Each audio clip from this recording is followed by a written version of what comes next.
o'clock. The first item on the agenda is to approve the agenda. So moved. All right, we have a motion to approve the agenda and a second. Any discussion? All in favor say aye. Aye. Opposed? Good. The next item is the minutes from April 18th. Is that correct?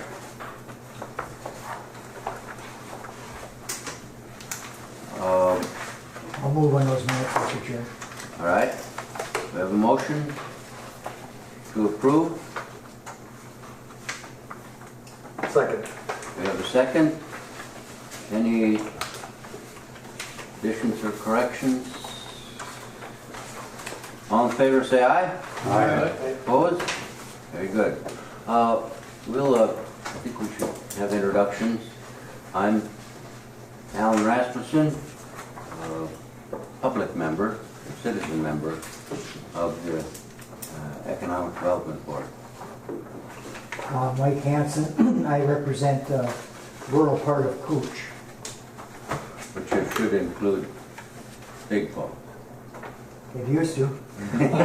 They changed the boundaries, didn't they? Yeah. I'm Marta Lindemanis, I'm mayor of Big Falls. Okay? Paul Nevin, director of KETA. Bob Anderson, Mayor of International Falls. Brian McBride, I guess I'm the treasurer for KETA and Koochiching County Board. Harley Droba, International Falls City Council. Wade Malwick, commissioner. Wayne Scoy, Commissioner for the County. Carol Pavlik. Joanne Smith, I'm business consultant at KETA. Darcy Sullivan, KCCT. All right, and thank you for being here. She's got as busy a day as we got. Oh, yeah. She sat at 3.5 hours airport meeting too.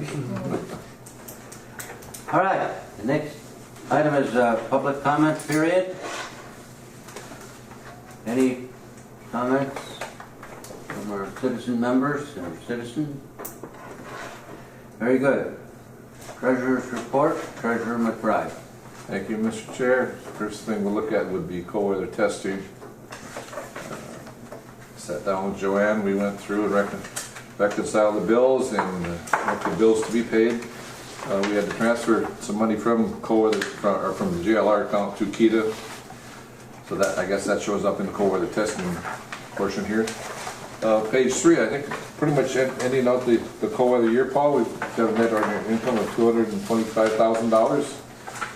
Yeah, Plus I'll report on it later, but they're still running vehicles there, and we're still incurring some expenses as a result of that, but also some revenue, so. So we turn to, I guess that's on, if you want to look at that, that is on, I think it was on page 3 of page 1. And go to the back, the bills to be paid.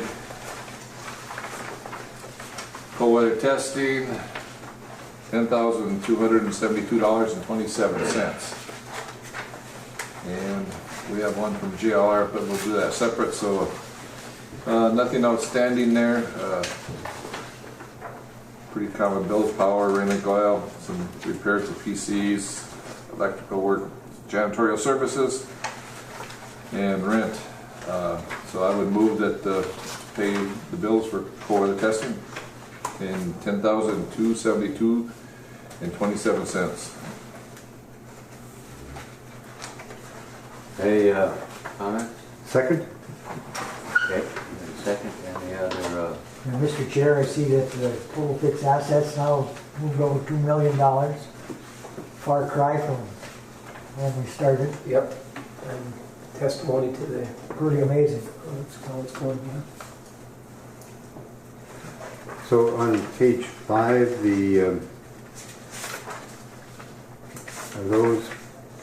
those are payments that were made. Page 5 here? Yeah. Yeah, that was what we paid.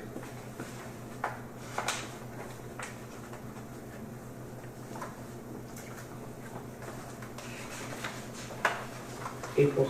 So Midwest Refrigeration, is that going back to the construction? No, we had a We had a call, right? yep, Okay. yep.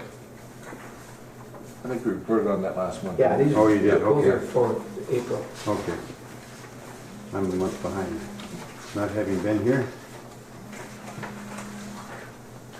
All right, any other questions, comments? We have a motion and a second. All in favor, say aye. Aye. Opposed? Good. On the last page of the cold weather testing, you see there's a JLR unpaid bill for Ethernet internet access for $1,193.40 and a move payment of that bill on the JLR account. We have a motion, do I have a second?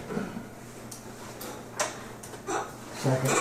Okay, Just a point, if I could, Mr. Chair, that's for, we got Frontier to run fiber, so that's why it's fairly expensive, but, and as I think I reported this earlier, the number of the local providers said nobody uses that much data. Well, these guys are using that much every day. They're yeah, sending data out all over the world, so, that was another reason why, we've been talking about the blend and thing, the JLR continues to invest here because we can meet their needs as they continue to grow, and then there'll be more associated with electric vehicle testing in terms of electrical capacity. So anyway, it's good. It's a good story. yeah, real good story. All in favor, say aye. Aye. Opposed? Very good. Okay. Key to bills, we again sat down and went through profit loss and reconciled bills paid from last month. And as you can see on the third page in for April, we operated at a loss of $23,771, which is pretty common. We end up balancing out at the end of the year. Yep. So. All right, let's see, let's go on through. There's some housing studies. You're going to report on that later? Correct. Okay, thank you. Go to the back, and we have bills for KEDA. And we can turn with $17,506.03.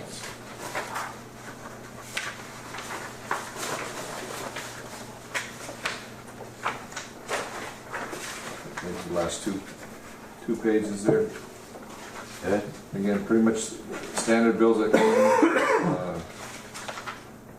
I looked at them, there wasn't anything that I really questioned.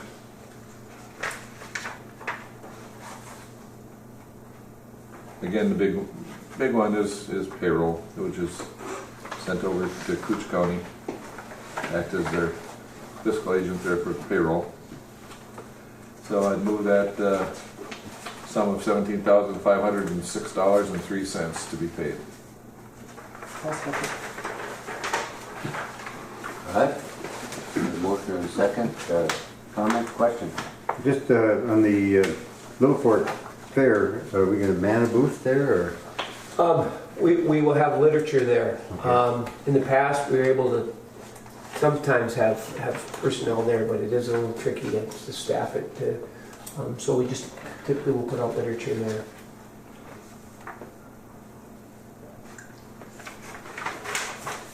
Other questions, comments? Glad to see we're there.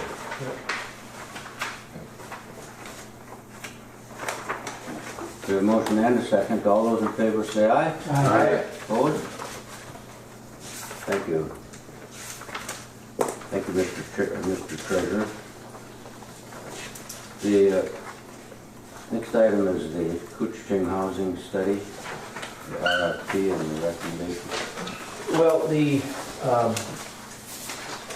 Koochiching Housing Collaborative has been meeting for a period of time now, looking at the whole countywide issues surrounding housing, and this is kind of the evolution of that. We agreed to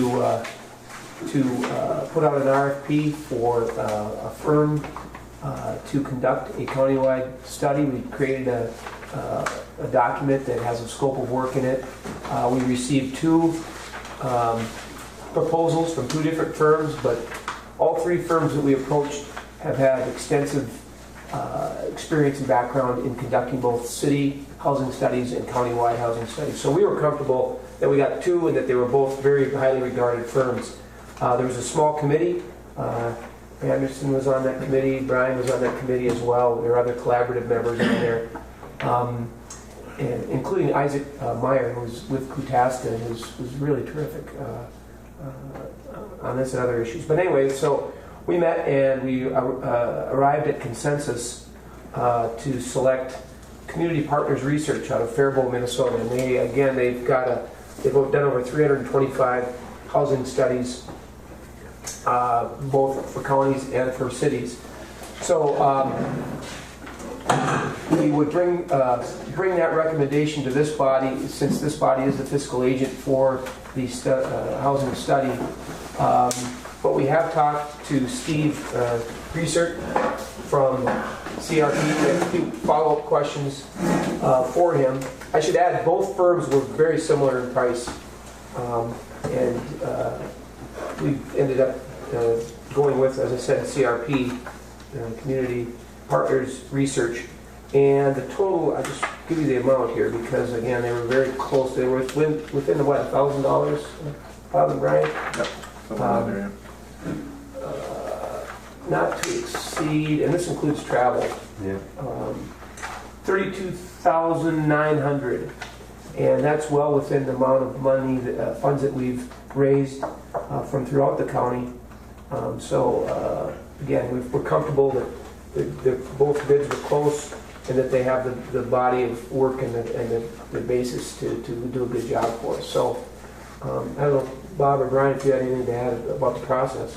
No, I think the discussion went well, and I think for the smaller cities, for Marta and North Home and stuff, that these small cities are all included in the housing study, which is, I mean, one of the things that we countywide and Kita and the cities, demanded that everybody be included, because you've all got skin in the game.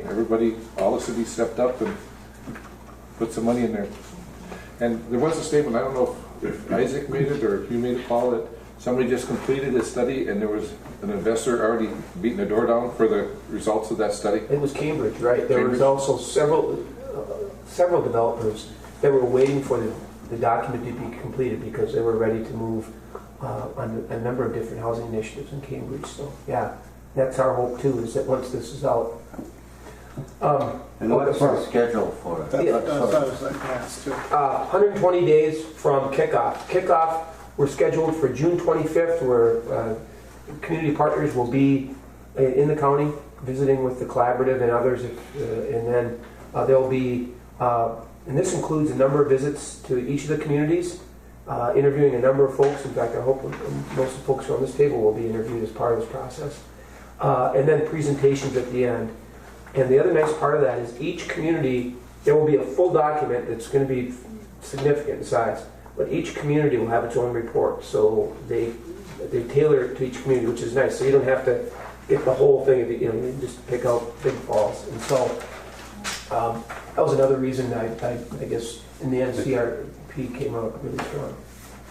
Yeah, that's the comment I would have made too, Paul, is that having a report for each community, I think is certainly what drove me to want to go with community partners.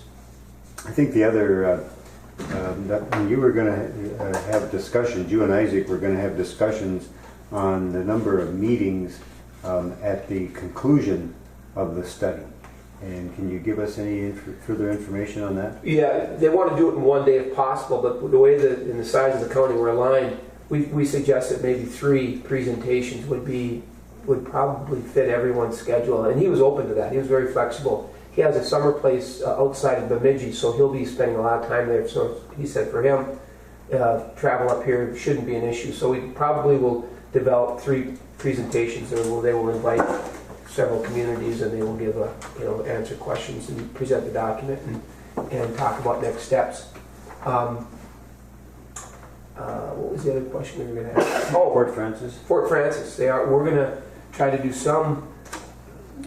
try to pull some data out of how Fort Francis residents might affect housing issues on this side. It won't be as significant as the retail piece of this, but we just felt that, with the relationship with Fort Francis, that there may be some factor in there of that affects housing. And there's also a printing, it's expensive to print and bind these because of the size of them. But he said, we can scale that down. You can have them printed elsewhere, or you can print just for communities. So, he felt that this number, you could take $1,000 off the printing and go with electronic versions, or just print fewer copies. So, Well, I would move that the Koochiching Economic Development Authority enter into agreement with community partners research for a housing study for Koochiching County and the cities within it. All right. We have a motion. Second. We have a second. Any discussion, further discussion? Yes. I just kind of find that the Ontario, the Fort Francis portion is going to be a little difficult, because obviously I don't think they're going to be able to go over there and conduct a whole lot because of just the work rules. It might be some little bit of interview or phone or tabletop a little bit, but that's what Steve said. He said he will contact maybe some of the realtors over there and some of the customs people, just to try to get at that. Yeah. Because it's hard. It'll be anecdotal where we know so-and-so that, but it won't be a big part of it. But they'll at least try to reach out and see if there's any data they can pull. Further discussion? All those in favor say aye. Aye. Opposed? Thank you. The next item is Blandon Broadband Community Program. Right? Mr. Chair, Jim Young came before us earlier to indicate that Koochiching he's put together a group with Ted Saxton to, based on their previous Blandon leadership program, to invite Bill Coleman up here and talk about the split broadband community and what that entails. And it's an opportunity to access grant funds and knowledge from Mr. Coleman and the Blandon, the Blandon Foundation, as it relates to broadband. And here again, it's just similar to the housing. We want to look at Blandon or broadband countywide and look at some of the issues surrounding broadband, and also better ways to utilize it. It's not going to be, I want to emphasize this, it's not going to be to put more fiber in the ground, although we know that there are areas that are underserved. It's more about how do we utilize what's here, or how do we better utilize it for instance, retail, or for businesses, for industry, for tourism, whatever. Jim Yount is really spearheading the effort to put together an application. We're told there's about 4 communities within the region, within Blandon's area of operation, that will be submitting an application. They wanted Keita to be the fiscal agent again, because we're county-wide and we serve in the economic development area. It just made sense. So, and these guys both speak the language. They're technical guys, which helps, because I will confess that I'm not fully fluent in all things broadband, but I understand the importance of it. So the deadline is the 31st of May, so they're already putting some pieces together. I see some letters of support from different communities and different areas of the county. So again, I'll be working with Jim on some of the economic development features of the grant application, as well as a letter of support from this body for it to become a broadband community. And again, community, widely understood, is the county. It's not just one city. Any questions, comments? Well, Mr. Chair, on behalf of the Keita Board, I would move that the Koochiching Economic Development Authority would make application to the Blandon broadband community program for Koochiching County, that we would serve as fiscal agent and give a letter of support on behalf of the broadband committee. Okay. We have a motion We have a second. and a second. Discussion. Broadband sounds like a big orchestra, doesn't it? To you, yeah. Yeah, I'm not too savvy on that high-tech stuff. More savvy than I am. You don't have it like that? Any discussion other than between members? I only see them once in a while. You gotta get the most over them. Well, like one of the projects was to, and this is just, we were thinking of different projects, is to have like a spot where there's Wi-Fi and people could just sit in their cars or whatever, but they would have access to free Wi-Fi, like a Wi-Fi point. Hotspot, yes. So something like that where you're not, may not get it at your house, but you can get it at a certain area across the county. Okay.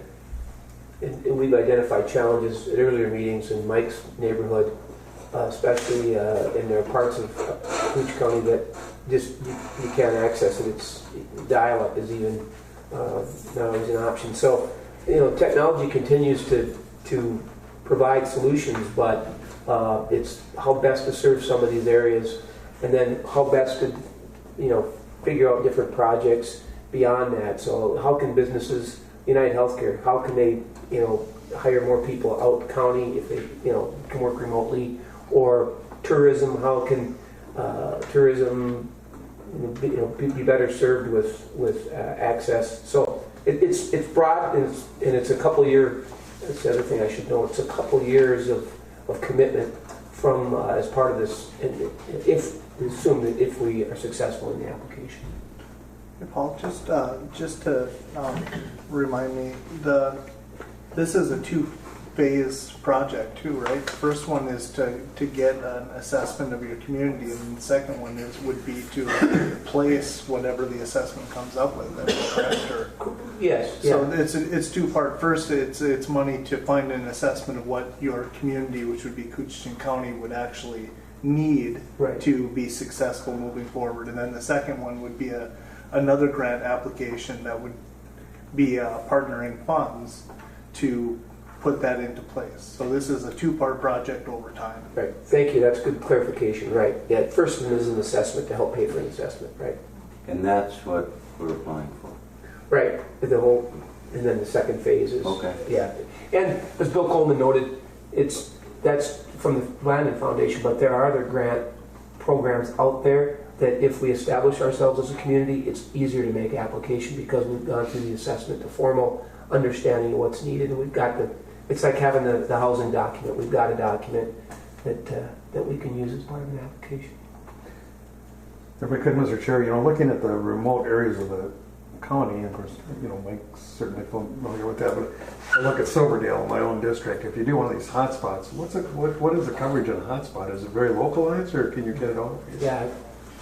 It's a distance of scale of where the I don't know, when I was working, it was a CHU antenna. It's an omnidirectional antenna that, depending on what the bandwidth, how powerful that is, how far out it would be, it could go anywhere from miles to legitimately a city block or even less, depending on how much power you have off of that specific system. And how many people are on it at the moment. Right. Well, the distance being able to get on would be, but the bandwidth would go down. If you have 20 people on, it's going to split that. It's like a faucet, really, if you look at it like that. If you have everyone turning on the faucet, everyone's going to get less water. You're not going to get the same pressure. It's the same idea, definitely, with broadband. Okay. Interesting. Well, certainly an opportunity, for those rural communities that have nothing. Oh, yeah. I know where Commissioner Hanson will be sitting right in front of that baby, right? Oh yeah, I'm a big online guy. No, but I'm just being a little facetious, but for the rural communities, and it's you're 15, 20 years behind everybody. You have no opportunity right now without it. No. Right. Well, and one of the things that I think we sometimes forget about, we talk about the business aspect of having it up here. The reality is we're living in a time where no one can really just get away from work. If you go on vacation, which we kind of bill ourselves as a travel destination, you know, you can't just come up and go on Rainy Lake and go back to the hotel and get on and catch up on your emails, and you can't just use your Wi-Fi or your smartphone and be on the lake and keep up with your emails while you're fishing. So it is a challenge for especially all of our hotel industry to draw people up here. And if you can't stay connected when you're on vacation, then you may choose to do a different vacation. So, I mean, it's so important for the traditional business sense, and then this new modern business where you can be anywhere and start working. But if you really can't, those are choices you're going to have to make that you won't be able to make those decisions. That's a really good point. I've had this conversation with a number of resorters, Billy Doherty notable, because he said people, their expectations are now, if they go on vacation, they're going to be able to stay connected. At the last Northland Progressive meeting in Northholm, we had as guests two long-time guides in the Quetico, husband and wife since 1969. They've been going up there. Wow. And he said the average age of the traveler now is 57 years old. He said we can't get younger people up there, and his theory was because they have to be connected. They won't go somewhere for 7 days or 5 days if they can't stay connected. So it's already affecting people. Well, I would just add on to that, as long as we're talking about that specific area, Mike, Brian, and I approved a tower to be built up there to, improve that communication. And to our dismay, they have refused to put anything on it. And so we were hoodwinked on that. And in the future, we've made an agreement that we're going to, as part of our agreement to allow a tower, we're going to require a time frame for them to get that equipment up there that they talked about. But this thing has been standing up there for quite a few years now. Very frustrating and one of our bigger disappointments.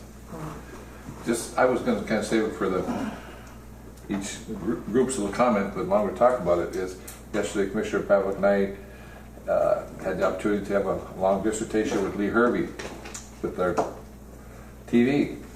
T-Mobile has bought all the channels out above channel 35 on public TV. For billions of dollars across the entire spectrum. $22 billion or something like that, across the whole U.S. So all our local TV and people that use the public TV or the free TV, within 5 years your TVs are going to be obsolete. There's 5 towers that we have to move, revamp, do whatever we got to do to them, to a tune of about $120,000 that may be reimbursable. We hope it's reimbursable. But they're looking to the county to front this money, and we need to look at ways of doing that. But T-Mobile is becoming a big player, and I think they're coming to these underserved areas like Koochiching County and maybe displace AT&T and Verizon. They're here. They're here. But I know they're right down 6 here. They have a tower. They're on our tower here. T-Mobile's now? Yep. They put in, I think it was last winter. Oh, so they're moving. Yeah, they're here. They're in Big Falls. So it's going to be a big deal for the county. And that includes Wi-Fi, or are you just talking about? This one is just TV signals, which is what we consider the old Miniano. Yeah, but it's a county-run free TV, but it's a little scary that when you have to, you think you're going to be reimbursed, but Commissioner Pavlik and I going, how can we dedicate public money with a piece of paper saying, yeah, we think you'll be reimbursed. Who owns the towers, by the way? We do. The county does own them. The county owns them. And is it $120,000 per tower? No, the total expense to get this done would be about $120,000 I think he said for the 5 towers. Yep. What's the estimate? And and we've asked who is served, and Mike, your folks along there being served, but a lot of the signal goes to Canada. A lot of it goes to northern Cooch, Beltrami County, Lake of the Woods. St. Louis County? Yep, St. Louis. Yet Cooch County pays for all this. It's very charitable. Yeah. One of the things they did say with this new equipment, though, this modernization they're going to be doing, off the same channel, you're able to get different programs, more programs, because they can split the digital. I didn't quite understand that. So there's an improvement in that, at least in that sector. I think about 15, 16 years ago, we thought, well, maybe we shouldn't be in the TV business anymore. Yeah. So we put a little flyer out that so we get out of the business. Yeah. That didn't go well. No. No. And will T-Mobile, will they pay rent on your towers? Will they obviously are going to charge fees for... But they're not so much getting on our towers. They're taking those channel spaces that we're using. We have channels above 35 that we're using, not that frequency. We have to give up those frequencies. Nothing physical. It's Nothing physical, it's just, And you don't get any compensation for that? I don't think so. no, no. T-Mobile use their own towers, but they're going to use that for wireless and for cell service, wireless internet, all that stuff. So I wonder how that would work here. I Because don't know. they're already they're on the cell tower, Yeah. that's what's here is a cell service, they, you know. Lee said they're becoming a very big player in this wireless service around the country. Well, they bought it all for $22 billion. Even though they're already on the Big Falls Tower, for example, it's this new bandwidth issue that's going to take place here in upcoming years, and that's going to require changes and improvements to make it work. Well, Including- Wayne was Yeah, there yeah, I was yesterday going to too. say, excuse me, but as I understood Lee to say, that part of the money that T-Mobile paid to get these bands is what is supposed to give us the money back to change our towers to different, to give up those frequencies to put other ones in. Yeah, didn't they paid the federal government for this, right? Yeah, The 22 billion, then there's supposed to be 100 and some million dedicated to help Yeah, the counties and local people switch over. and that's It makes what sense, that, though. Yeah. It makes sense, because otherwise they go out of business. But still, there's Makes sense. no real commitment from the FCC. They haven't even written the application yet for reimbursement. And we have to be off it by July 1st. that is what the song was saying was supposed to be, that was part of the letters back and forth with him, was he was supposed to guide that our way, but it's not a guarantee. I would get off a little bit, but it's Well, and with that it's broadband and all the wireless. All right, any other comments on the Landon broadband community application? All right, yes. No, We have a we have a motion motion. on the floor. Yeah, we have a motion. Okay. Yes, okay. Yep. Motion to Any other? make a grant I'm application. just asking for further comment. All right, all in favor, say aye. Aye. Opposed? Very good. Mr. Chairman, I think the discussion that we just had and the collective knowledge that we have as a authority board, I think begs a change, and maybe I'd like to pass out a motion to be considered by the board.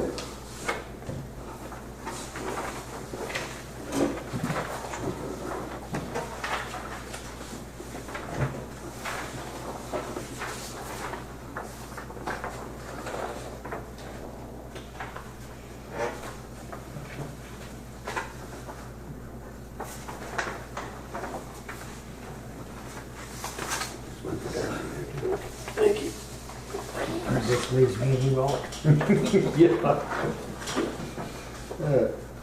Reading this, Bob, it just kind of brings me back to, there was a while in the past where we had a conversation about bringing up having different advisory committees to KEDA, and I don't remember the exact reason on why at the point we chose not to do it, but I believe we had one for small business and we had one for, but I think that this is a good start, and I think maybe that is a conversation we should have on having advisory committees for KEDA for economic pieces that we have in our area.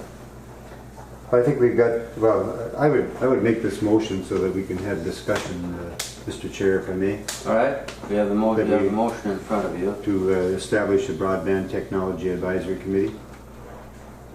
I'll second.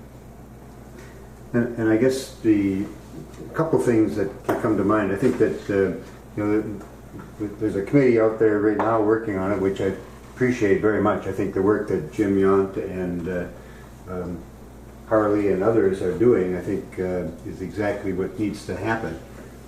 But here again, as a fiscal agent, as a governing body, it needs to come to KETA. I think we need to have people advising us on technology and broadband, and what more should we be doing as an economic development authority. And so that's why I think we need to have a committee. And I would hope that maybe somebody like Harley might chair that to begin with, help to organize it. That folks like Ted Saxton and Jim Yount and some of those would be willing to serve on it, and that have a great deal more understanding than I do in that whole area. So that's why I make this. Now, in doing so, I'm also putting a burden on our executive director to also and staff to work with them. And so you need to tell me whether or not, because I don't think we can have a dozen of these, because then all of your time is going to be spent working with them. So I'm just asking for your input also on this. Well, as I've told a lot of people, my job in this role is a generalist. I know a lot, or I like to think I know a lot, or little about a lot of things. But when it comes to specific items, we talk about transportation or healthcare, technology is one that I'm not real conversant in. And this became true, really became true to me when talking to Joe Mershon about the data centers.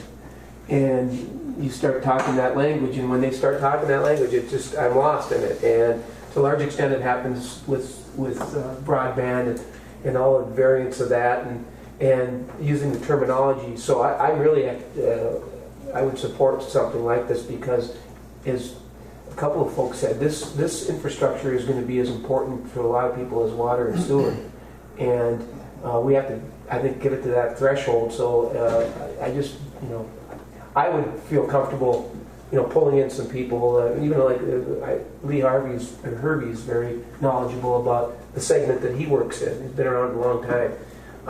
Some of the younger folks that you referenced, so I'd be very open to that. I think it's that important. I never thought about Joe Mershon. He'd be another one. Yes, Commissioner Pat. We spent a lot of time with Herbie yesterday, in fact. I'm certainly not opposed to this, but I'm a little uncomfortable. This wasn't on the agenda. We're looking at an action here on something, in terms of due process. Same with naming a chair, that'd be up to the committee. Yeah. And I think the other issue is, I haven't heard the names. If we're going to do this, we need rural representation on this committee also, because they're hugely effective. So those are just my three items. Right. I'm certainly not opposed to it. This is just the motion to establish. Then I think we've got a number of pieces that need to build on that. Who's going to serve? I think maybe putting out an advertisement asking for people to serve. Sure. Yep. Good. I'm open to anything. I'm just saying I think that we need to head in that direction. I think that's my concern too. Is who do we get for this? Do we handpick people that we know are good in the community? Do we open up a call for specifics? Because we could get people who like using their smartphone, that want to apply. I mean, what process would we have to put this committee in place? And I agree with Wade on this. I'm okay with getting a committee. I'm just not certain on how we move forward, but I do know it's a need that we have. We definitely need to do something like this. Mike Hansen already rejected himself. I would assume that this board would approve members. Oh, yes. Oh, yes. So it would come for review and with their qualifications or whatever. Generally, And if you want to table it till the next meeting, I have no problem with that. I'm just thinking we need to move. Oh, I agree with you, Mayor. But with Wade, I was going to say, I mean, normally these type of things, you know, would be on the agenda and you'd be able to see it. But the timeliness of the project, and we have this group working hard, and by May 31st or whatever it is. And I think if you took most of us as a committee right now, we could fill up this bottle with our knowledge of technical stuff. I could get you. You get part of it. So we'd have to depend on you. I would support that. We need to do it. Yeah. If we had another one, I'd say, you know, let's table, but no, I'd support it. Well, well, technically, then we should have probably added this to the agenda. Yeah, I should have, and I didn't. yeah. The other thing just to note is there are a lot of people that maybe we don't even haven't identified yet well, we found Justin Shipley to support us. Yeah. We were having a heck of a time finding a tech support person that, again, could speak the language, and he's been a great find. But I know even Bob's son works for a company, works remotely out of his home, that is doing, incredible things with technology. So I think there's a number of folks throughout the county that probably are conversant and would be interested and willing to serve on something like this. Yes. Is there any possibility that we could just start real small? Like, for example, Harley, would you have time to sit down with the staff and next month come and talk about infrastructure of how it would be set up? I don't think that that's where we're at this point. I think that definitely what we need to do is get everybody on board. I mean, I have my personal beliefs of where the problems are with IT and broadband is in our area, but I think that getting a group, a good group, like I've never even heard the gentleman you guys were talking about before, sounds like a great person for this. Joe Marchand would be great. And I don't want to keep naming names because there's probably 100 I can't name, but we do have great people in the community. But I do think that if we had as this bland and broadband thing moves forward, I think that that's a really good piece, and to have something in place at this board with the IT group, I think having Jim Yount and Ted Saxton, who's working that, to be able to come to this board. I would agree. Now, perhaps I misspoke when I said infrastructure. I just meant a frame of an agenda to work off of. Maybe I'm not being as clear as I should be. We leave here today. What's Paul supposed to do? Well, I think that's the next, after this gets done, I think we need to decide, are we going to advertise for persons? Are we going to come back with names? And that's why I was wondering if Harley and Paul could get together and just flesh the initial steps out. And then we can have more discussions. I would be willing to meet with all of that. I mean, just start small and Establish a framework on how this should get involved. All right, we have the school district's got Mike Weezy, the hospital's got Keith Bulk. I mean, we have a motion and a second. We also have agreement from Councilor Groba and Director Nevinen that they would begin implementing this, or at least discussing it. Would that be part of your motion, or do we need that? I think it would be a second motion to right. how to direct staff once we agree to do a committee. All right, we have a motion and a second are on the floor. We've had discussion. Any further discussion? So what is the motion? Just that first sentence right there. All right. Just to establish a broadband technology advisory committee. Period. Period. Right. All in favor, say aye. Aye. Opposed? Very good. The next motion that I will accept is for Director Nevinen and Councilor Droba to meet and begin discussing this and to bring it back to the board next month. I'd second Commissioner Hansen's motion. I know, that's what I said. Yep. Okay. That's what you said. And I have a comment. At that point, I mean, would this committee have a number of people that you would have, is it 5 people? Is it 10 people? I mean, you need a good core group, but you don't want it too big. Right.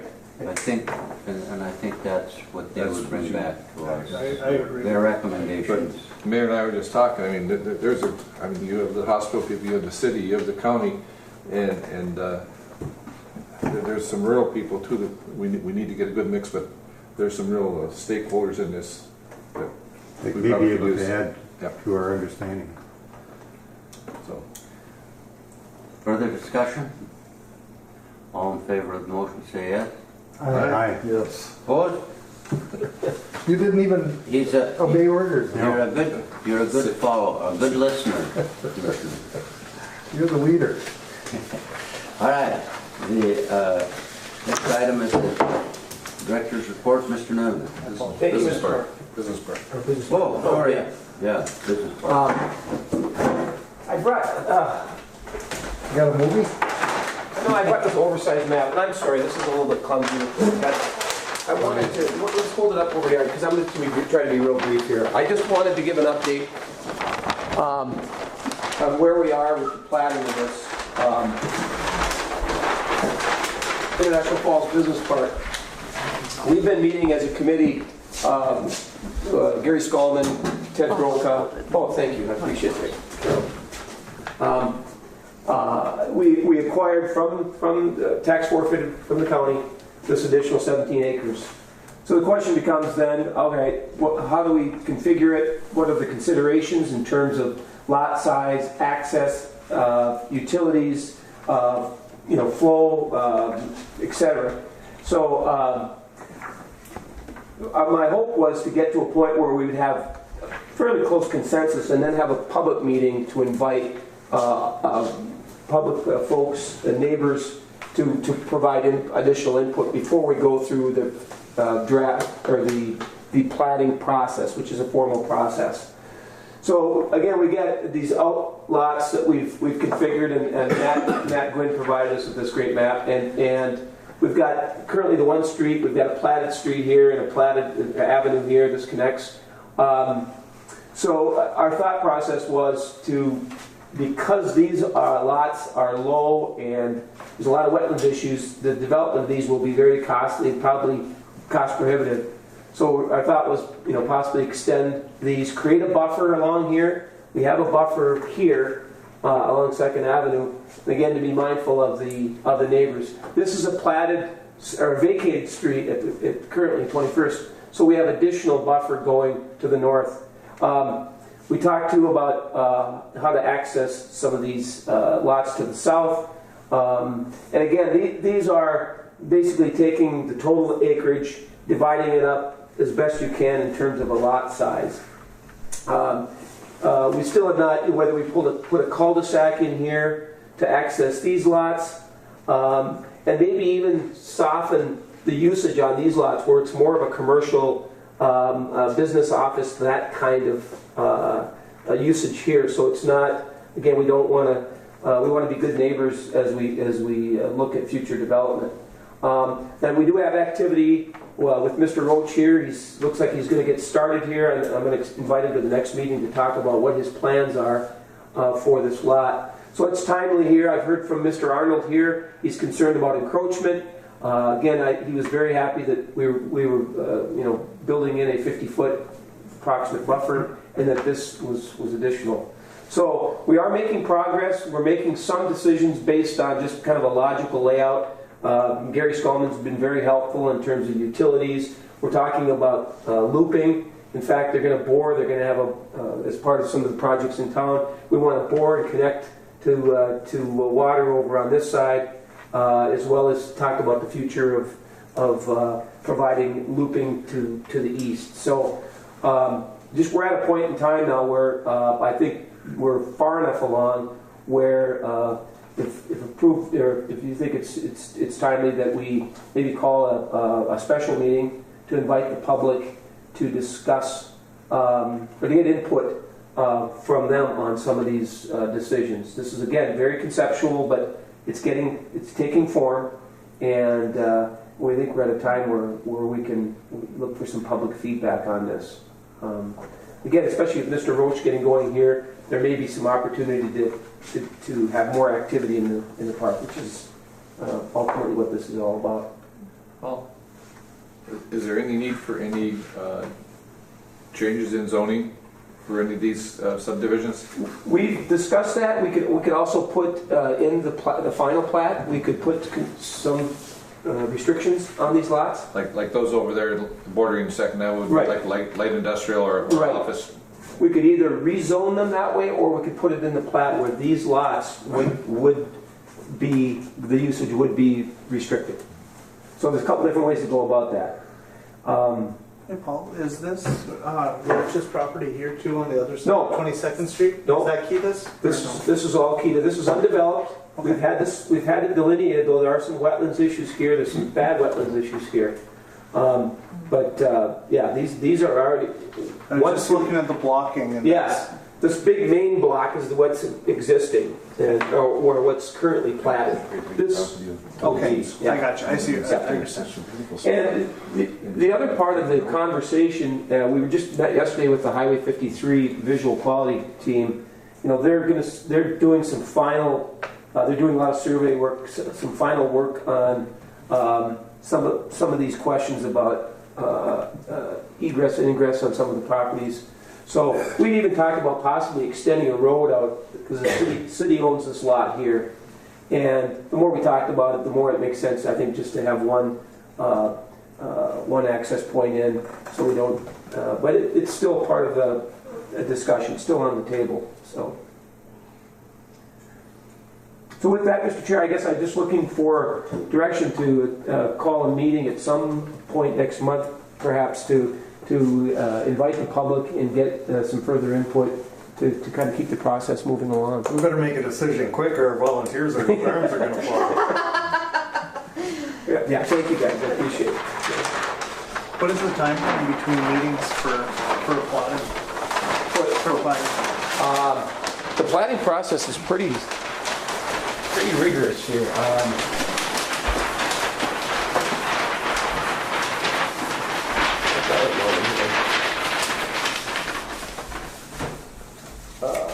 Hold on just a moment.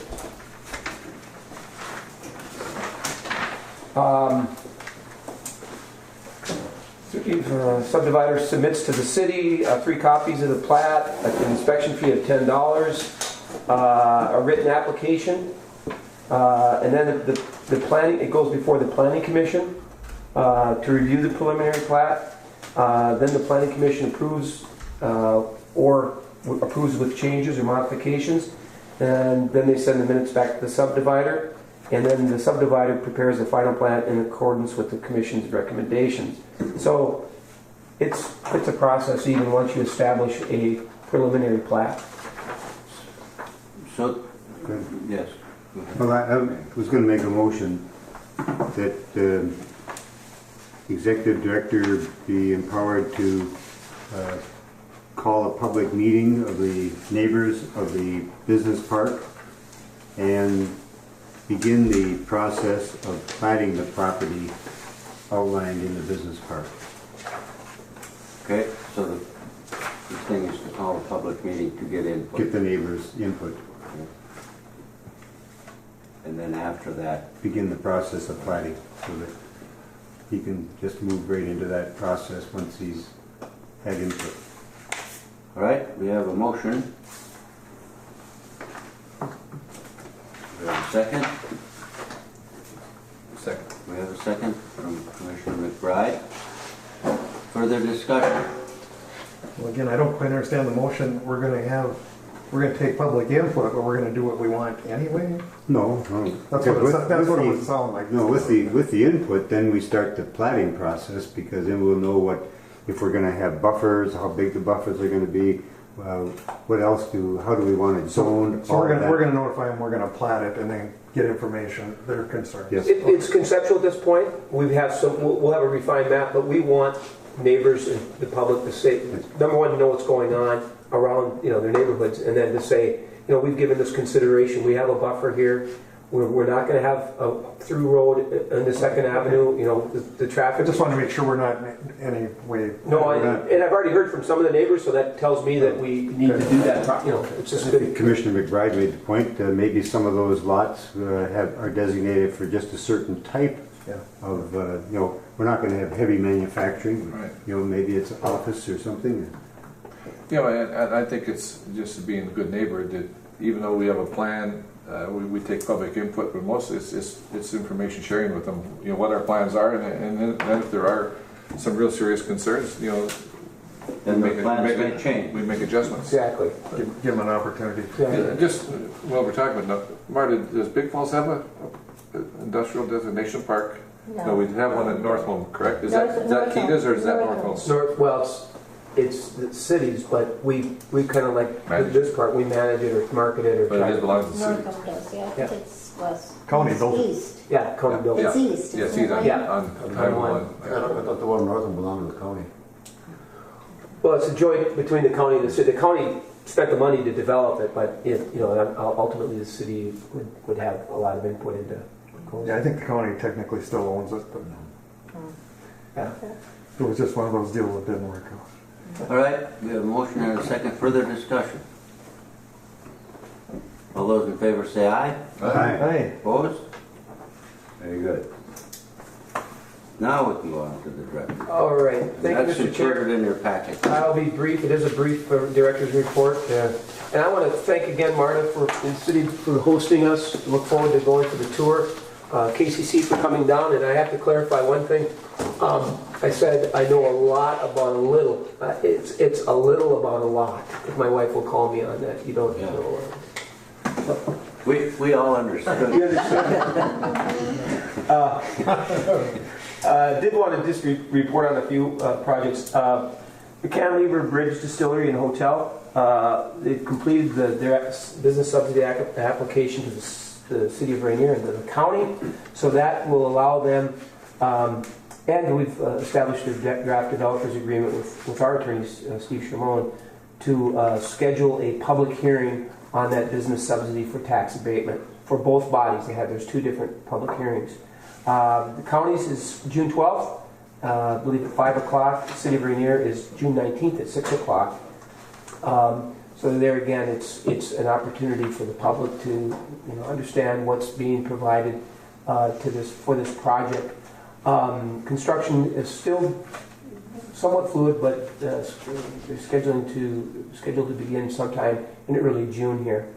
And I should say that this has been a really I very strongly support this project, and I'm encouraged by a lot of what's happening around the project. But the process itself has been a little bit clumsy, and a lot of that I'll put on me. The county's been great, Jenny and the city of Rainier, Cheryl, and all the folks out there. But part of that is we're dealing with two bodies, and then this body. So we've got the county, we've got the city. We've got the city of Rainier had their attorney on tax abatement. The county's attorney had to review it. Steve Sherman had to review it, and the developers' attorneys. So you got a lot of attorneys. The timelines, and I know we have to work around timelines because they're important to establish. And based on this project, it's somewhat fluid. So you've got a fluid, and so nailing down some of the specifics around that. So it's kind of a reminder to me that when you start down this road, communication along the way, and both with our community members, but also with the development team, that this is going to take a little while, and you need to be patient, and there's a process. And now that the process is established, I think any follow-up project should be all that much easier. But it was a little frustrating, I think, for everybody, just because there was so much back and forth. But I think we're getting there, and the project is. Again, still somewhat modifying, but the basis of it is going to be a distillery with hotel rooms on one property and a tasting room.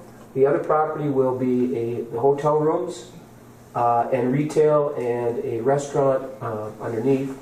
And again, we're looking at 12 jobs with the distillery and the hotel, and then additional jobs as a result of the retail and the restaurant. Any comments from What time are they typically held at? the 5 o'clock for the county, Okay, and the city of Rainier is 6 o'clock. all right. Yeah. It's a great project. We got, got a strong ownership team there, and but the government and the state especially, and no one knows better than Mayor Anderson. They put these roadblocks up there so we can't rush through things. It slows the process down. It is deliberate that they make. It is complicated, and you can't just rush them through. You gotta go through all those stages, and you're right. It's small, especially when you get in. It's different if it's a county doing it, and it's a project for the county. We only have to deal with the county, but when you get into the smaller jurisdictions, you gotta go through everybody. It does make it And longer. if this project was in the 7-county metro, they've got staff people. That's what they do. They've been through the abatement process so many times. They just it's a lot easier. But a lot of this was new to us, so. Well, I think you did a fine job. I mean, it's a process and takes time. So. Yeah, again, it's a real strong development team, and we hope to have more reports going forward. Can I just yes. ask one question? What did the Cantilever team decide on for their tax abatement? How many years? 15. 15. 15. They're not going to include the school, right? Yep. And now they have put not to exceed amounts in there too for both the city and the county, which kind of was morphed from just saying all taxes are abated. Now they put it up to not to exceed amount, which is a calculation anyway. So everybody agreed to it. It'll be fine. Okay, I was just curious. Yes. No. Exempting the school was a process too, because someone had to pick that share up, and it just took a while. FTZ site, we've been working on that, as you recall from the last several meetings, just to see if the conditional use permit to allow a quarry or quarry operation at the FTZ site, in the hopes of either selling it to a developer or having somebody come in and take that material off so that it is easier to develop. We've been going through a process, again, with the city of Rainier, and county engineer Sutherland's been very good about this, but we're going to ask for an extension of 60 days to provide the city with more information about quarry usage, and so just want to keep you apprised of that. And wanted to note on last Friday, the U.S. Treasury Department approved Minnesota's 128 census tracts that will be designated as opportunity zones, including one census tract in Koochiching County. I've included a map in your packets, and the green area, just for reference here,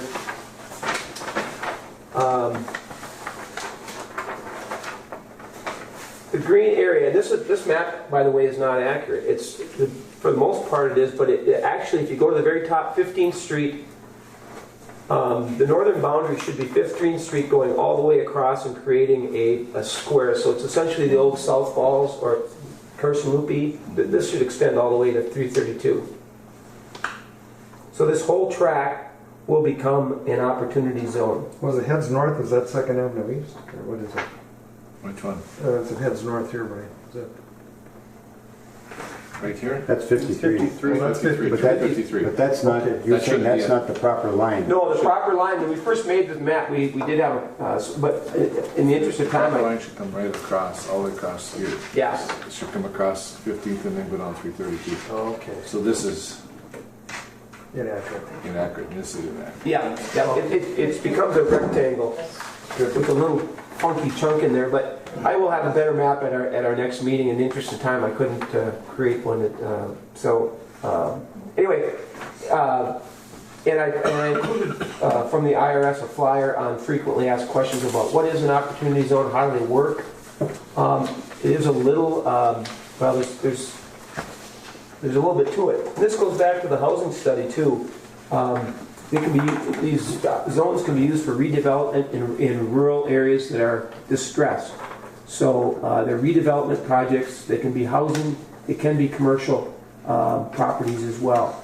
So our hope is that we can add this incentive when our study's complete, or even to utilize this investment incentive to get a developer to come in to these areas and look at housing or commercial redevelopment. And again, I think if you look at some of the properties on Highway 53, or the TP Motel, for instance, this might be a real nice incentive to get somebody to come in and invest in a property within the zone. So more to come on that. I shared it with some of the lenders and some of the financial people just to get some of their feedback and get awareness out there about this. So, do tax abatements go along with that stuff? With an opportunity? No, this is more about deferring taxes for investors and for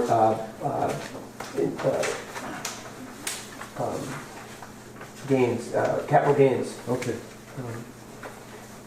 From the federal? Correct. Yeah, okay. So anyway, Well, Mr. Chair, if I may, Paul, so if this green line moves over to the east to 332, then You can kind of see the dark line on there. yeah, should extend all the way to 332 to the east. So then the new business park area would be included in Correct. there. So if someone wanted to develop something in there, they could take advantage of the opportunity zone qualifications Correct. and possibly gain some tax or capital gains tax relief. Correct. And the state deed office, in conjunction with the Treasury Department, is going to have a webinar or informational session on the opportunity zone, so I can speak a little better about it and how it works, and then we can start marketing that geography as an opportunity zone. What's confusing, the blue line must be the city of international. Yes, Yeah, this is that's corporate the limits. That's great. Yeah, sorry, I'll have a better map at the, So it doesn't go into Rainier at all? no, So who proposes these boundaries?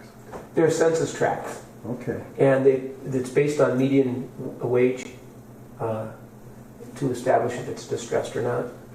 So Rainier wasn't distressed? I mean, I'm just... no, That's unbelievable. well, there's some high value, Lake property. yep, which skews it. River properties. There's actually another zone within the county that was technically distressed, but it wasn't, it didn't, they had to select 128, so it just fell off, but we included it in our For application. the whole state, 128 from cities all and counties all across the state. So, yeah, so certainly the western part of the city wouldn't qualify. Right. And So I can see why you're doing it. Yeah, waterfront, it makes a big difference. Hey, Paul, All right. do you have any update on Print and Digital for the Joe Marchand project? We brought him up earlier. Yeah, I've been meeting with Joe, or chatting with him weekly. He is still working to get phase 1 funding. He's very close, and I would invite him to an upcoming meeting too to give all you an update on where he's at. He continues to meet with his technology team, just back from New York. So he's confident he can get there. It's taking a little bit longer, but yeah, he's. One last thing just to wrap up, and we did get notification from Deed that they closed out our grant application for the third coal box. Okay. So that is that's done, and again, as I think you referenced, the amount of investment we put in out there, and the fact that I was hoping to have an update on the kind of final numbers, but they're still operating, and which is again good news that they're still. Been a big success story. Yeah. Thank you. Any other further questions? Director, thank you. We'll move on to city and county updates. We'll begin with Mike Hanson. Must be me. Well, thank you, Mr. Chair.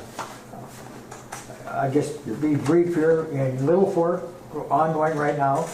The water and sewer lines are almost entirely complete, and they're looking forward to paving happening in mid-June. Water tower improvements are going to take place in July. They're opening bids now on the water plant improvements, so that project will be getting underway. The water tower will have some work done in July too as well. And they're doing some wastewater pond structure improvements, and hopefully they'll be able to start those and have them done before winter. Their Planning and Zoning Commission is taking a look at their zoning maps because they haven't been touched since 1980. seeing, things have changed. So they have hopes of finding funds to update that. And they're looking for ways to fund improvements to the community building and the outdoor space next to it, just to help develop that block on Main Street. North Home, the scenic apartments should break ground in June.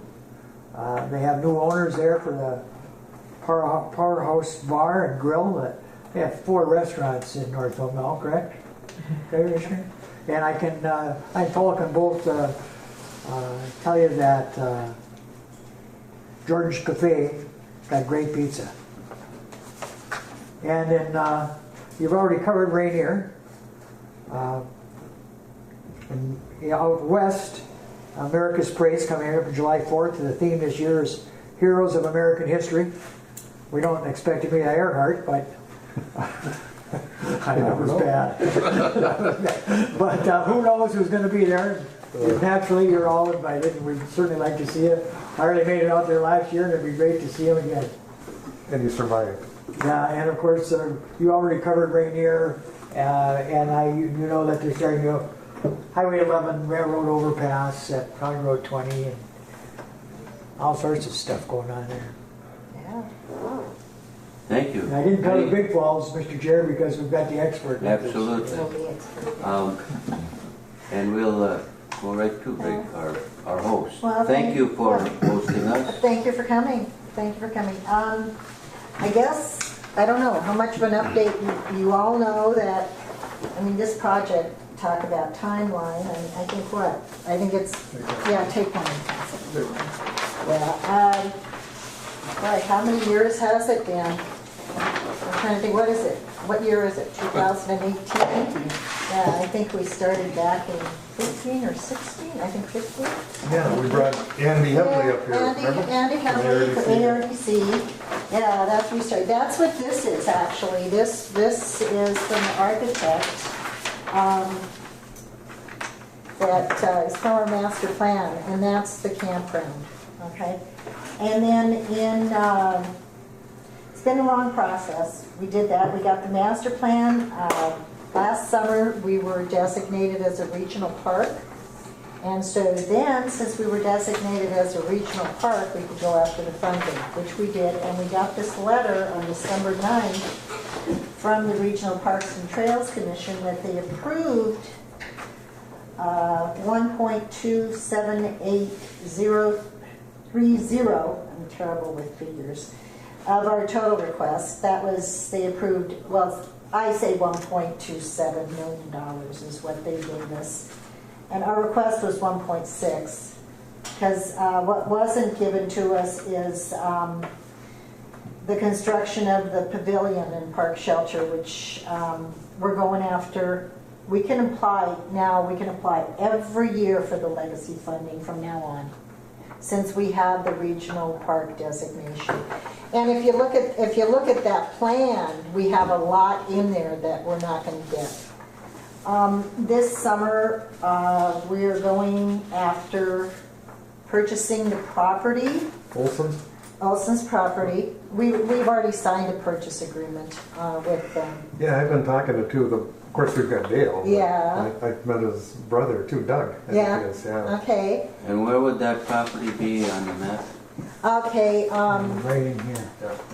Now. Okay, way down there. On the west end of it. It's absolutely beautiful. It's on the west end, It's on the and west end? as soon as we're done here, I'm hoping that This you'll all one come here. down and take a look at what we're This way. purchasing.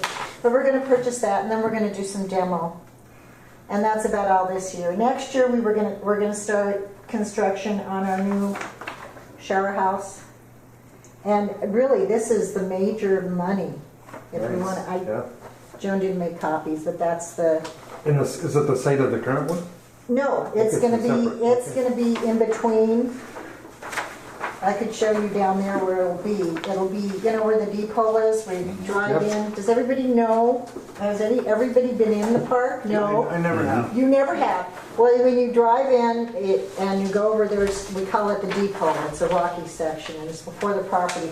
It's the shower house. The new shower house is going to be in between, because the state, there's a certain amount of feet you have to be You know, a camper has to be from a restroom or shower area. Setback. Yeah, and so that's where that's gonna go. But that is like $500,000 right there. Wow. And then the infrastructure, because it's all rock, and we're gonna have it all pumped up to the city water and sewer. We're not gonna have a mound system or anything like that. That's also, again, $500,000, because we're gonna have to put in a lift station, and so that's all gonna go up. And Dale was very instrumental in that, helping us. He wrote this nice letter for us, you know, about the sewage treatment, and that we have, actually, the Big Fork River is the cleanest river in Minnesota. Okay, and we want to keep it that way. So that's our, you know, we're really happy that this is going to happen. So, any questions? I just, oh, Go ahead. Sure. so the proposal is 33 additional campsites? No, no.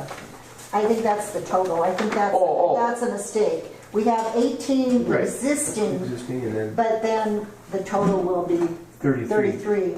And then the 3 ADA sites. Right. And I just love that setting down there. I think you guys have done a good job, and you have to have a plan to, you know, to allow you to expand and do this kind of investment. But how many, on average, do you weekly folks are staying down there? You know Seems what? like there's always- I should go get Joan, because she has all. Oh, no, but I always see people there, that's why. It's been building. It has been building. You can't get a place on the 4th of July. Now, this coming weekend, it's going to be probably pretty full too.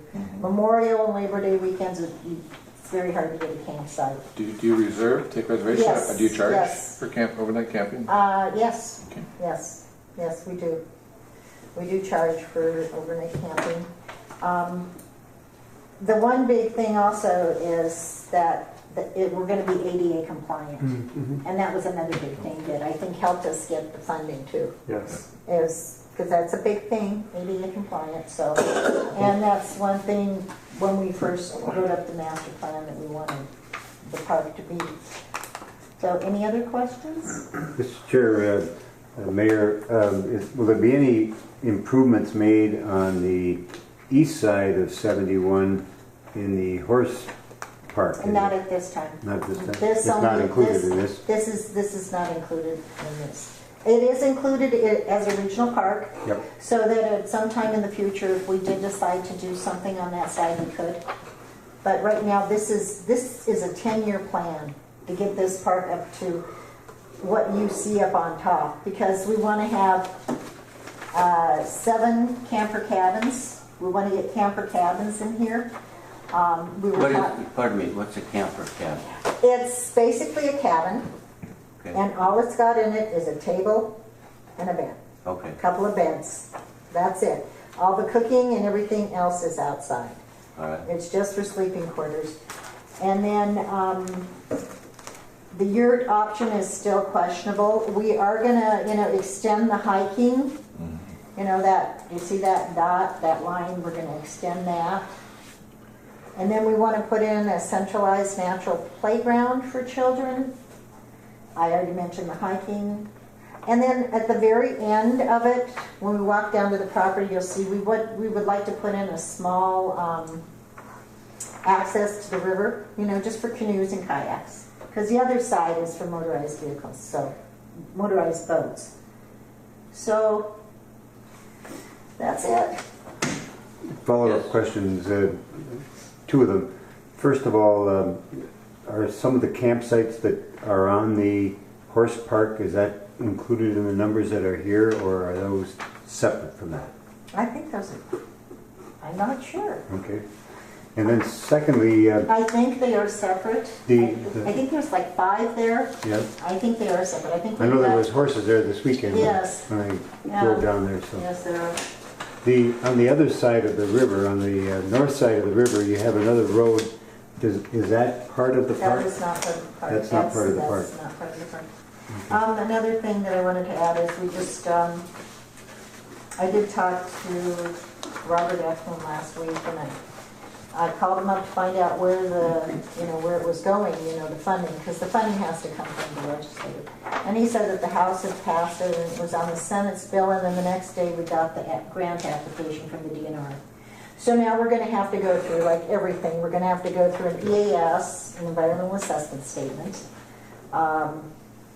And that includes SHPO, which is historical, natural wetlands. We're gonna have to do all that, but the funding, hopefully we will get that July 1st, if everything goes well. But I'm thinking it's probably gonna take a couple months.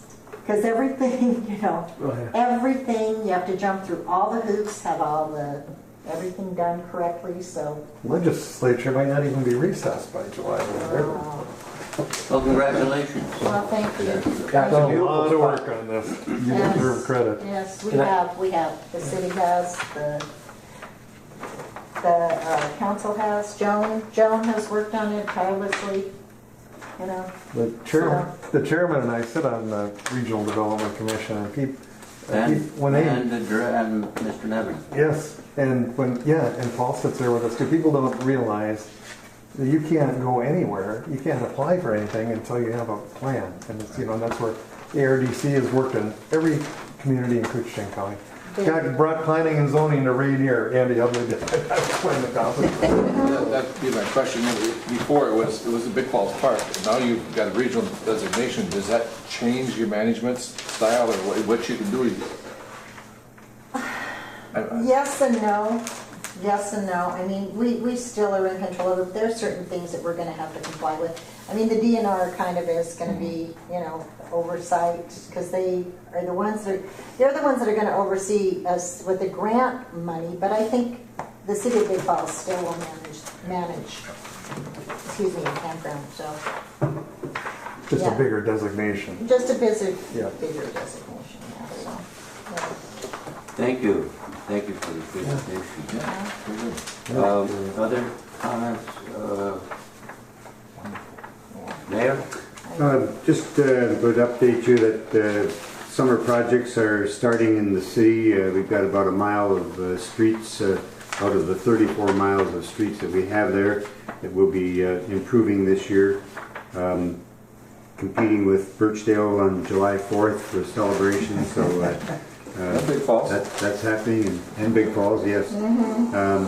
City Beach will be opening June the 4th, and then to follow up on Commissioner McBride's talk about the meeting this morning, the Airport Commission met for 3 hours, and on June the 18th we'll be starting the phase 2 of the terminal project, so that will be underway. That's a $6 million project. And we're also in the throes of trying to start the runway rebuild, and that could be as high as $35 million, is what we were told today for that whole project. Huge project. And you said you're starting the process. Is it again fine to the FDA? FAA and MnDOT, we're hoping to start the first 1,000 feet of and it's probably going to be done over a period of 4 years, but the first 1,000 feet would be done this summer yet, or spring of 2019. We're just not sure exact timing yet. And you have the funding for that? Well, no, that's what we're making application for. Okay. So that's part of the process. All right. Any questions? Mary, you can come to the parade in Birchdale and be back in International Falls for your parade. What time is it? 11 o'clock in the morning. We'll be back in the falls for your parade, and you come down and join Marta after that. That's correct. Ours is at 5, so. And you can. I did it last year. I was in all 3 parades. But you probably speed too. Does he pass me on the way out here? And just to touch on Right. And we're talking $35 million, and of course phase 2 now of the update for the terminal. We are right now, we're still designated as a depressed area, but we pay a 5% match. The 5% match of $35 million is like $1.7 million. So I mean, you realize that you know, we have to come up with money, and we're being very creative, trying to, you know, take any load off the, you know, the local taxpayers on this, and so, but we're still on the hook for 5% of all this. And, Yeah. But it's an opportunity to have Yep. our infrastructure at the airport ready for the next 20 years. yeah, you talk about bringing dollars into the community for a small local investment.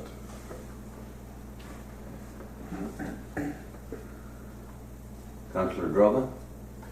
International Falls is working along with Voyageurs National Park and the U.S. Mint on June 14th. They're having the unveiling of the Voyageurs National Park quarters. So anyone that's interested in coming out for that, it's at the park headquarters that day. It's gonna be a big What, deal. June It 1? is a big deal. June 14th. Yeah, Flag Day. 11 o'clock. it's gonna be a big crowd. Can a person buy rolls of quarters? Yes, you can, up to 10 For rolls. only $10. I thought it was 10 rolls. $10. You can buy 10 rolls. A roll is $10. Yeah. Up to $100. but- True Star is the fiscal agent for the selling of them, and they will have quarters available for youth that will be given out. But for the collectors such as yourself, you will have to purchase. And collectors they're available the night before, correct? I don't think so. I don't think so. I think I they're think- going to have some type of a, Unveiling the night before. yeah, there might be an unveiling down at Capitolama, but they will not make the Okay. U.S. Mint is going to be there on the 14th. Right. That is a big deal. Yes. Who's the artist, do you know? The U.S. Mint. It wasn't a local. They didn't pick a local? No. Oh, that's too bad. It's a loon. It's very nice. Is that now? I want to defer to Commissioner Pavlik on the sewer project and how that's Yes, going. Well, it's going. I mean, in fact, we got some. That's why in our break. I spent the whole time on the project. But yeah, it's coming along. Just looking at infrastructure investment and throughout Koochiching County. Obviously, you know, we do smaller projects in outlying areas. The bigger ones, by virtue of the populations, get done up there. But just between the airport and this wastewater infrastructure project, we're talking $50 or $60 million in infrastructure invested in Koochiching County. That's a lot of money for a county this size. And as Brian and the mayor pointed out, and Alan's aware of this too, but by leveraging state and federal dollars, we've been able to keep the cost reasonable and continue to keep taxes down on the residents of Koochiching County. So for that, I'm extremely grateful. So I think we've been very fortunate. I can tell you that without the airport, and I was talking about that today, I get questions about it and why didn't you remodel, etc. But as Brian was explaining, it was much less costly to the taxpayers to build new than if we tried to remodel it, because if you remodel, you're not getting, the grants aren't there then, you're not going to get that help. And you wouldn't have come out with the product that we needed anyway. So in the end, that's worked out very well, and we can thank our past and present legislators for hanging that in there so that poorer communities like us can take advantage of it. Otherwise, I don't know where we'd be. Without that airport, I can tell you I know where the county would be. We wouldn't have our major employer here. Because one of the things, when he talked to Mayor Anderson and myself when he came here, he had 3 things he needed, and one of them was a full-service airport with regularly scheduled airline service. So to that end, we decided we better move forward. And we were the last airport since 9/11 in Minnesota to modernize. We couldn't use a jet bridge, for one example, and obviously airlines like to see a jet bridge rather than a aluminum ladder coming at them to load people. So yeah, we've been very fortunate. Very good work. And again, it's all the projects, whether it's little Fort, big holes and stuff. I mean, we've all tried to work in unison here and work with everyone in the county. At some point, we're involved in anyway, and so I'm proud of that. Comments, Commissioner Mayor? Commissioner Wayne? I have none. Okay. Commissioner Ady? Any other comments or? All right, you need to set a date for the next meeting. Maybe we just take a minute, Mr. Chairman, just to talk about some things at the airport. You know, this next phase of the terminal building is going to have the Customs and Border Protection upgraded facility, which will be the largest part of it. On Sunday, a C-130 transport plane came in and landed at the airport. It's the Belgium Air Force. And they were going to Idaho to do some training with NATO forces there. And through they're here, they've been in International Falls, 18 of them staying at the hotel since so Sunday, Monday, Tuesday, and then they departed I think yesterday afternoon or last evening, and so you know those kind of dollars just come into the community because we're an international port. Also, last week there was a private plane came through from Tel Aviv that the individuals were participating in the opening of the U.S. Embassy in Jerusalem. So here again, playing a international role in activities at the airport. Well, yeah, we were on the golf course. Oh yes. And I just happened to be looking back down the fairway. One of the few times I was looking for my ball. But anyhow, I saw this airplane come over and I thought, my gosh, it's going to crash. I mean, it looked so huge and so close. Well, here it was, a 747 Air Force. Well, it was in the paper, I think. Yep. That it was. I mean, you could see the pilot's glasses, I think, when he went over. It was incredible. And so yeah, all that's part of the. I mean, that's just. I remember going back when United Healthcare would not have been here without a full-service airport at that time. Now they do the data and all that, but at that time they were doing paper, and it had to come every day, twice a day. So it's as much needed in a community as we talked about internet and data processing. It's a valuable asset. United Healthcare wouldn't have been here without our chairman. Right? That's right. I know that for a fact. It's the friendships and relationships, and that helps a lot. Any other comments? Let's move on to the date. How does would you normally do the 3rd? That would not work. That's our long meeting with Yeah, airport. The Federal Aviation Administration will be at to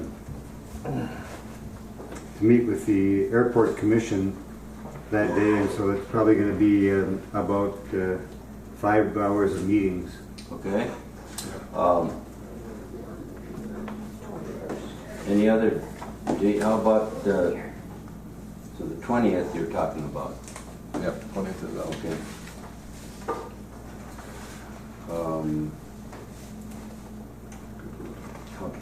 The 21st, 27th. 21st. ARDC. Yeah, we have. That's IRDC. 22nd is a Friday. I don't know. How about the 27th? Works for me. I'm out of town, but that's Yeah. fine. Go ahead. I am too. I'm out of town I have also. conflicts, so- Okay. Mr. Chin, Yeah. on the 22nd, Senator Bach, Representative Exton are going to give their end of session report, International Falls at noon. On which day? On the 22nd. 22nd. 22nd. Oh, on Friday? Well, I was wondering if maybe we could meet prior to there. Works for me. You'll be that's the 4th Friday, so we won't be at No. corrections, right? No, Corrections will be the 3rd. Yeah. No, where are they going to have that report at? City Council chambers or is it the county? No, Election meeting. Election meeting? Luncheon? Well, The Holiday Inn, or American- American Inn, You or can do it on Leonard's, or Friday. whatever it's called. Yeah, we could do that. I don't know what it's called. It's not gonna be Leonard's anymore, so. No. JC's, And that's at JC's House of Fine Foods. 11, you said? J.C.'s. JC's. No, It's for lunch, Fine so Foods. I'm, Oh, fine food. I'm J.C.'s guessing at House noon. of Fine Food, okay. It's chamber. chamber lunch and learn session, so yeah. That's at noon, So we should be able to do a regular time and make it, huh? 10 o'clock? Yeah. I mean, I don't know, unless we have a, 10 o'clock, we said? yeah, then we can just go right to meet with them. 10 o'clock Friday, the 22nd? Yeah. Okay. Yeah, that'll work good. We were, I think, in the county board chambers last month, Okay. so we would City council? be in the city chambers. Okay. If you want to make it challenging, we could have a North-only race, but All right, any other business? Thank you, the meeting's